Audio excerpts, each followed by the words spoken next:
Bonjour à tous.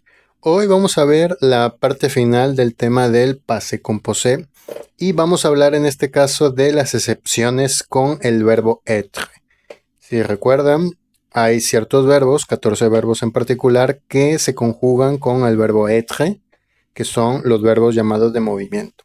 Pero hay ciertos casos en que algunos de estos verbos no siguen esta regla y se conjugan con el verbo avoir. En este caso vamos a ver caso de los verbos passer y sortir. Bien, la regla es casi que la misma, ¿sí? La conjugación es igual, solo que en lugar de être vamos a utilizar el verbo avoir. Y vamos a ver por qué. Existen, en el caso del verbo sortir, dos traducciones de este verbo. Uno es el que ya conocemos, que es el verbo salir, pero también tiene la traducción de sacar. Y aquí es donde va a radicar la diferencia. Si el verbo se traduce como salir, entonces vamos a utilizar la conjugación con el verbo être. Por ejemplo, aquí tenemos la frase Je suis sorti de ma maison. Yo salí de mi casa. ¿Okay? Je suis sorti. Es decir, que yo soy la persona que salió. ¿Sí? Entonces se traduce como salir. Pero si en cambio la traducción de este verbo es sacar, entonces se va a conjugar con el verbo avoir. Por ejemplo, je sorti ma table de la maison. Yo saqué mi mesa de la casa.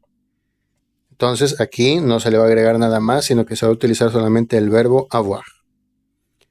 El otro caso es con el verbo passer, y aquí sí hay que ver la diferencia porque en español se traduce igual como pasar. Pero, por ejemplo, si estamos hablando de pasar de manera física, de que es decir que tú caminaste o tú pasaste por caminar o por estar en un bus, es decir, que te moviste físicamente, entonces yo voy a utilizar el verbo être. Por ejemplo, elle est passée à la banque. Ella pasó al banco. Es decir, que ella caminó, ya sea o se fue en un coche o lo que sea, y pasó por el banco. Es decir, físicamente ella se desplazó.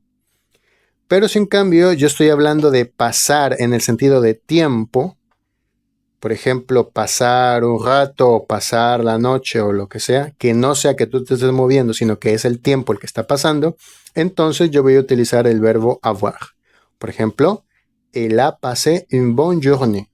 Ella pasó una buena jornada o un buen día. ¿Sí? Entonces hay que tener en cuenta estas pequeñas diferencias.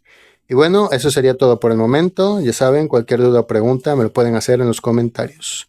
Nos veremos en el próximo video. À la prochaine!